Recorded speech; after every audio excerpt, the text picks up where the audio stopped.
Yun guys, nagluluto ako ng manok. Tapos saka muna yung luya, sibuyas, tanglad at saka bawang. Halo ko na yung manok. Pati na rin guys yung papaya. Kasi sabay lang yan sila maluluto. Malalaki yung hiwa ko sa papaya eh. Yung tanglad ko fresh from my garden. Then maglagalagay lang ako ng asin, paminta, at saka bitchin. Yung bitchin guys, ilagay ko siya ng bigas para hindi siya tumigas. Tapos guys, meron din akong isda na pumpano dito na paksiw.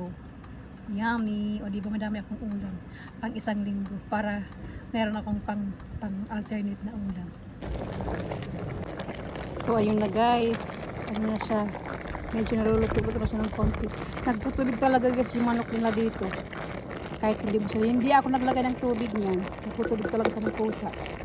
Iba talaga yung sa atin kasi hindi masyadong matubig. Dito masyadong matubig. Takpan ko lang yun, hindi pa luto eh. So ito na guys, luto na siya. Lalagyan ko na ng gata. Yummy! Yung gata ko na ROD. Para siyang tunay na gata, masarap. Ukayin natin, yummy! Parang ako nga sa probinsya lang, nasa Pilipinas. Although hindi nga lang native or Bisaya.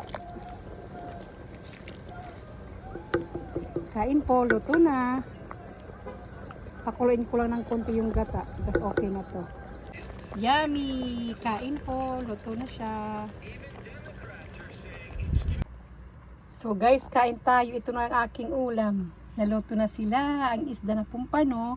Tapos meron akong rice. Tapos ito na yung chicken na ginataan. Yummy! Excited ako kumain. Ilalagay ko dito yung chicken. Kaya meron akong space. Kain tayo guys. Mwah.